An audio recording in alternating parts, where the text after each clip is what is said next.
नमस्कार, मैं अनीता चौधरी। देखिए, कांवड़ यात्रा जब भी शुरू होती है, कहीं न कहीं उसमें स्वच्छता को लेकर, पवित्रता को लेकर एक विवाद खड़ा हो जाता है।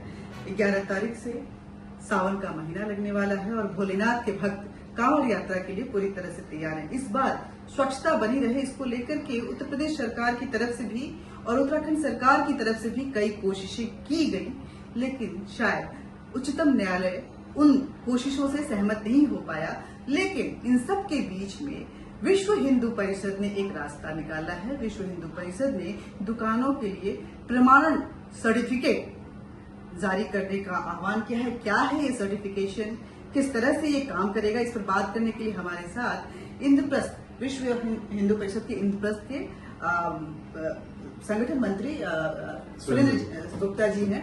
सर, एक बात बताइए कि हालांकि एक कोशिश थी कि सत्यता बरकरार रहे सरकारों की तरफ से, लेकिन उसमें भी धर्म निरपेक्षता आ गई सुप्रीम कोर्ट की तरफ से और नामों को लेकर उन्होंने बोल दिया कि ऐसी कोई जरूरत नहीं है और स्टे लगा दिया है उस ऑर्डर पे। अब आपने एक आह्वान किया है कि हम दुकानों से कहेंगे उनको प्रमाणित रहे, ताकि कांवड़िए जो हैं वो पवित्रता के साथ भोलेनाथ का दर्शन कर सकें और जल चढ़ा सकें। क्या ये कोशिश है, किस तरह से ये काम करेगा? देखिए, ऐसा है कि जहाँ तक हम ये सोचते हैं कि ये धर्मनिरपेक्षता को बचाने की कोशिश है, तो मैं ये बता दूं कि ये धर्मनिरपेक्षता को बचाने की कोशिश नहीं है, ये किसी के तुष्टीकरण करने की कोशिश है। क्योंकि हम सब जानते हैं कि हर धर्म या मजहब या पंथ को मानने वाले लोग अलग अलग प्रकार के लोग हैं। वो अलग अलग प्रकार की पूजा पद्धतियों का पालन करते हैं, अलग अलग प्रकार से सात्विकता का ध्यान रखते हैं। तो मैं यदि हिंदू हूं और मेरी पूजा पद्धति के अनुकूल यदि मैं किसी यात्रा में शामिल हो रहा हूं, तो मैं चाहता हूं कि उस समय मेरी सात्विकता का मुझे पूरा ध्यान रखने का मेरे को अधिकार है, मेरा मौलिक अधिकार है। अब उसमें कुछ लोग यदि दुर्भाग्य से झूठे नामों का बोर्ड लगा करके मेरी उस सात्विकता को, मेरी उस धार्मिकता को, मेरी उस पवित्रता को भंग करने की कोशिश करते हैं, तो फिर मुझे बहुत क्रोध भी आता है और मैं कभी उसका प्रतिकार ऐसा भी कर सकता हूं जो शायद वहां लॉ एंड ऑर्डर की सिचुएशन क्रिएट हो जाए। तो उत्तर प्रदेश प्रशासन ने इसी से बचने के लिए ये आदेश लागू किया, लेकिन दुर्भाग्य से कई ऐसे मसलों पर सर्वोच्च न्यायालय जो है तुरंत आगे आ जाता है प्रशासन के, जबकि अगर वहां कोई इस प्रकार से law and order situation create हुई तो उस समय उच्चतम न्यायालय को डील नहीं करना, डील प्रशासन को करना है। तो प्रशासन उसके लिए पहले ही एक पूर्व योजना तय करके चलता है, इस योजना क्रिएट हो। तो जब उच्चतम न्यायालय ने उस ऑर्डर को स्टे कर दिया तो फिर हमने एक बीच का मार्ग निकाला कि ठीक है, हम किसी को मना नहीं कर सकते, वो क्या नाम से, झूठे नाम से बोर्ड लगाएगा या किस नाम से करेगा, लेकिन हम जो हमारे शिव भक्त कांवड़िए हैं उनका मार्गदर्शन तो कर सकते हैं। हम उनको ये तो बता सकते हैं कि देखिए, हमने इस प्रकार के स्टिकर्स लगाए हैं उन दुकानों पर जहां आपको सात्विक भोजन मिलने की गारंटी है और जहां इस बात की गारंटी है कि आपकी यात्रा की पवित्रता भंग नहीं होगी। तो इसको हमने कहा है स्वैच्छिक प्रमाणीकरण। ये भी विश्व हिंदू परिषद ने किसी पर थोपा नहीं है। अच्छा। जो दुकानदार स्वयं से कहेगा कि हाँ भाई साहब, मैं ये स्टिकर लगाना चाहता हूं ताकि मैं चाहता हूं कि शिवभक्त कांवड़िए मेरे यहाँ आए और मैं पूरे मान सम्मान के साथ उनको भोजन करा सकूं, उन्हीं दुकानदारों को हम ये स्टिकर देंगे। उसकी पूरी जांच करेंगे हम, यहाँ तक कि जिस रसोई में वो खाना बनाता है उसकी भी हम पूरी जांच करेंगे हमारे कार्यकर्ता। उसके बाद ही हम उसको ये स्टिकर देंगे। किस तरह का स्टिकर रहेगा? ये जो स्टिकर है इसमें हमने लिखा है कि वो घोषणा करेगा कि गर्व से कहो हम हिंदू हैं और सनातन व्यापारिक प्रतिष्ठान। अच्छा। और इसमें विश्व हिंदू परिषद, बजरंग दल और दुर्गा वाहिनी का लोगो है।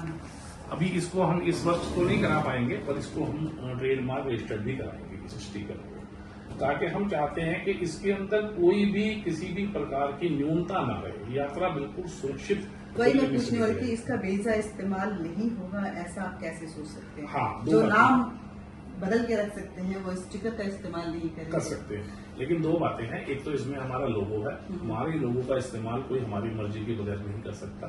अगर कोई करेगा तो उसके ऊपर हम कानूनी कार्रवाई करेंगे। वो अपना कुछ भी लिखे उससे हमें मतलब नहीं, लेकिन हमारा लोगो कोई भी हमारी मर्जी के बगैर अपनी दुकान पर नहीं लगा सकता। अच्छा। उसके ऊपर हम कानूनी कार्रवाई करके उसको दुकान बंद कराएंगे, उसको बाध्य करेंगे, कानून उसके ऊपर सख्त से सख्त जो है वो एक्शन। ये स्टिकर सिर्फ दिल्ली तक में ही बांटे जाएंगे या उत्तर प्रदेश, उत्तराखंड तक में भी इनका? ये पहल दिल्ली विश्व हिंदू परिषद की है। हाँ। अब जब भी कोई अच्छी पहल होती है तो वो किसी एक हिस्से से शुरू होती है। फिर अगर उसके परिणाम सकारात्मक आते हैं, अच्छे आते हैं, तो बाकी सब लोग उसको फॉलो करते हैं। तो हो सकता है आने वाले समय में पूरे देश में ये लागू हो, लेकिन ये पहल अभी दिल्ली प्रांत विश्व हिंदू परिषद ने की है। एक अंतिम सवाल भाई साहब कि ये सुप्रीम कोर्ट का कहना है कि आप अपनी मर्जी से नाम रख सकते हैं और उसमें कोई ऑब्जेक्शन नहीं कर सकता है और उस पर स्टे लगा दिया है। लेकिन कांवड़ यात्रा के दौरान हमने देखा कि जो अपनी मर्जी से नाम लगाते हैं, कुछ भी नाम रख लेते हैं, लेकिन उनका धर्म और मजहब अलग होता है, पंथ अलग होता है, कहीं ना कहीं वहां पे स्वच्छता की भी कमी रही है और वो कांवड़ियों को के भावनाओं को आहत करने वाला रहा है। ऐसे में क्या लगता है कि सुप्रीम कोर्ट का ये फैसला समाज के लिए कितना हितकारी ये है? बिल्कुल जिसे मैं कहता हूँ अन्यायकारी है ये फैसला। इसमें कोई भी न्यायकारी फैसला है ही नहीं किसी भी तरीके का।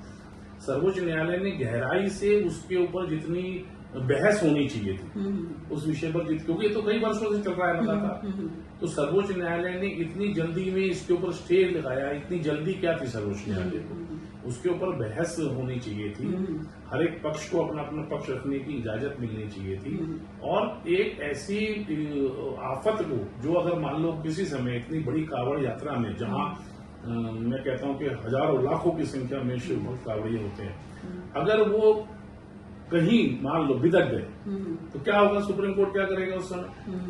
तो ये इस प्रकार की जल्दबाजी इतनी बड़ी संस्था के द्वारा ये बिल्कुल भी न्यायोचित नहीं है, ये मेरा मानना है। हमने फिर भी बीच का मार्ग निकालने की कोशिश की है ताकि सर्वोच्च न्यायालय का भी मान रहे और जो शिव भक्त कांवड़िए हैं उनका भी मान रहे, इसके लिए हमने ये कोशिश की है।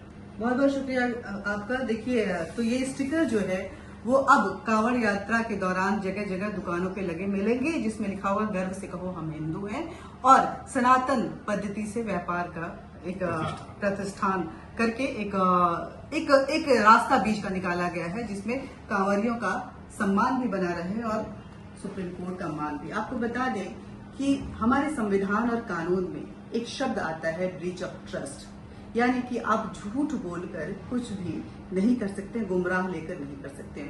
और इसके अंदर बहुत सारी धाराएं लगती हैं, लेकिन जो मेजर धाराएं लगती हैं वो है 420 और 12B।